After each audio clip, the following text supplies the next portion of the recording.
Report 1. It was one of those nights where the road felt like it had been forgotten by the rest of the world. No streetlights, no signs of life, just miles of silent, winding pavements slicing through the countryside like a scar.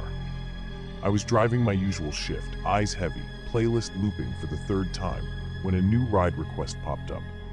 The pickup location? A point on the map with no name, just coordinates, right in the middle of a rural area. The passenger's name, Emily. Something about it felt off, but the fare was good and I needed the cash. So I accepted. I followed the GPS deeper and deeper into the dark until I saw it, a farmhouse, standing crooked against the night, its windows like black eyes watching me. The porch light flickered as I pulled up, and before I could even stop the engine, the back door opened and she got in. She didn't say a word, just sat there. A woman, maybe in her 20s, wearing a white dress that looked oddly outdated, something more fitting for a family portrait from decades ago than a midnight ride. Her hair was long, dark, still damp as if she'd just stepped out of the rain. But there had been no rain. Not that night. I greeted her, asked if she was Emily. No answer. Just silence. I shrugged it off, assuming she was tired or not in the mood to talk. Still, as we drove, I couldn't shake the chill that began to creep in through the vents, like the temperature had dropped 10 degrees the moment she entered. The windows fogged slightly, and then I looked into the rearview mirror and my stomach dropped. There was no reflection. I saw the seats, I saw the headrest, I saw the back window, but not her. Nothing. I blinked, adjusted the mirror, still nothing. I tried to stay calm, my mind racing to find a logical explanation. Maybe she was sitting low, maybe it was the angle, but I knew what I saw, or didn't see. Every instinct screamed at me to stop the car, to get out, to run, but I kept driving. What else could I do? Finally, after what felt like an hour, we arrived at the drop-off point, an open field near the edge of a forest. No houses, no lights, just emptiness. I turned around to let her know we'd arrived, and the back seat was empty. No door sound, no movement, nothing. The seatbelt was still fastened, as if someone had just been there. I checked the doors, still locked. Every part of me wanted to believe I had imagined it, that I was just tired, that maybe she had slipped out without me noticing. But deep down, I knew better. I drove away without looking back. And now, every time I get a ping in a remote area, I hesitate, because some passengers aren't meant to be found. Report 2. It was just after 2 a.m., that weird hour when the city feels hollow, like something's holding its breath.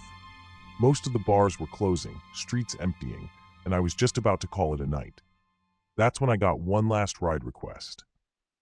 The pickup spot was a street corner downtown, not far from an old church I'd always found. Unsettling. I pulled up, headlights painting long shadows across the cracked pavement. That's when he appeared, out of nowhere, stepping out from the darkness like he'd been waiting for me. A tall man in a heavy black coat, buttoned all the way to the neck.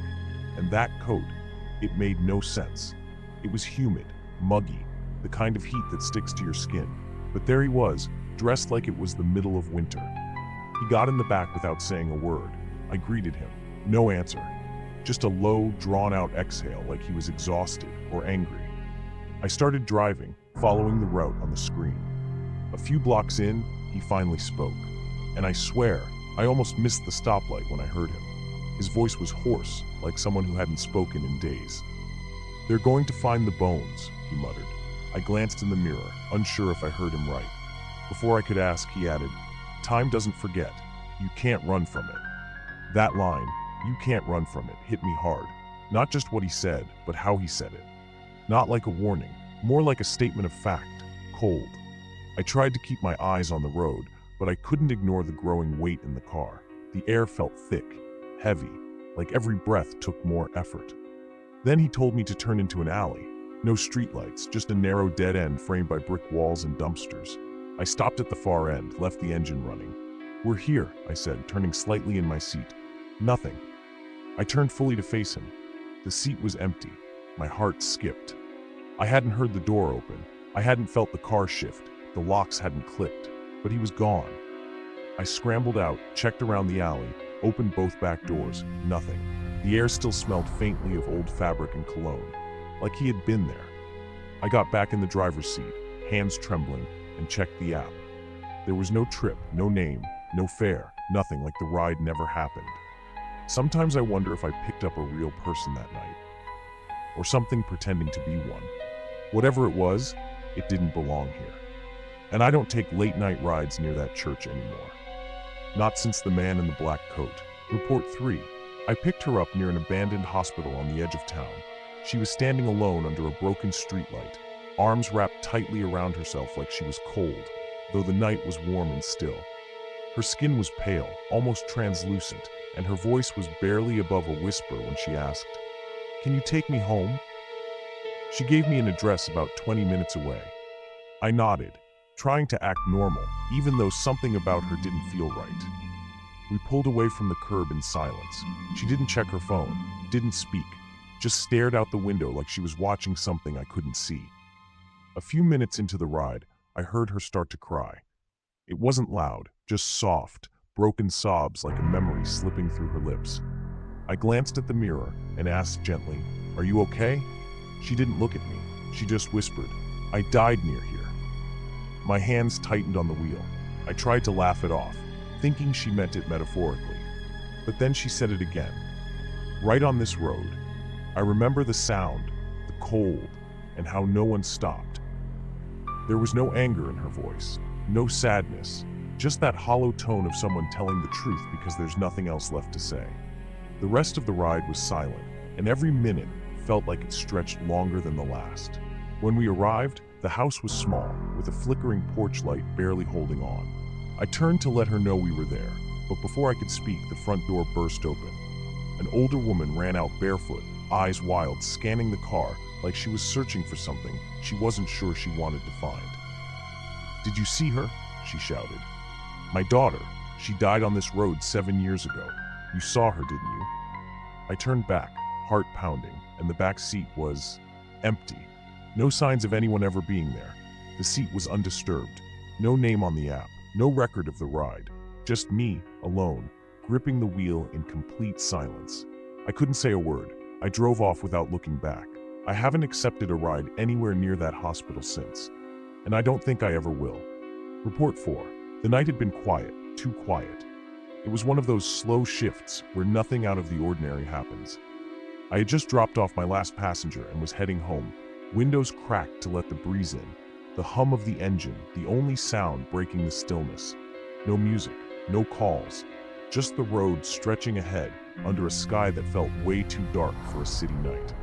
I was driving down a stretch of road just outside the residential area, trees lining both sides, no lights, no traffic. That's when I heard it, a giggle, high-pitched, childlike. It came from the back seat, sudden and out of place. I froze for a second. My first thought was the radio, but I hadn't turned it on all night. I glanced at the dashboard, everything off. The only thing on in the car was my heartbeat, now pounding in my ears. I forced myself to glance into the rearview mirror. That's when I saw it. Something small shifting in the back seat, just a blur, like a shadow that hadn't decided if it should exist. My stomach dropped. I slammed the brakes without thinking, the tires screeching against the asphalt. I spun around in my seat, expecting to see someone or something sitting there, but the seat was empty. No sign of movement, no sound, just that eerie silence that follows right after something unexplainable. I got out of the car, heart in my throat, opened both back doors. Nothing. No footprints, no forgotten item, no explanation, just the scent of old fabric and something else, something faint and unfamiliar. I didn't sleep much that night. I kept replaying the sound, the blur in the mirror. A few days later, I was waiting at a gas station when another driver, someone I'd seen around but never really talked to, sat beside me and said, "You ever get rides down that road by the old orchard?" I nodded, hesitant. He stared straight ahead and said, "I heard a laugh once. A kid. Middle of the night. I was alone." My blood ran cold. He described the same sound, the same stretch of road. Turns out, years ago, a little boy had been hit by a car there. No one saw him in time. Since then, drivers say that sometimes, especially on quiet nights, you'll hear him. Just a laugh, as if he's still playing in the dark. I avoid that road now. Some echoes don't fade. They just wait.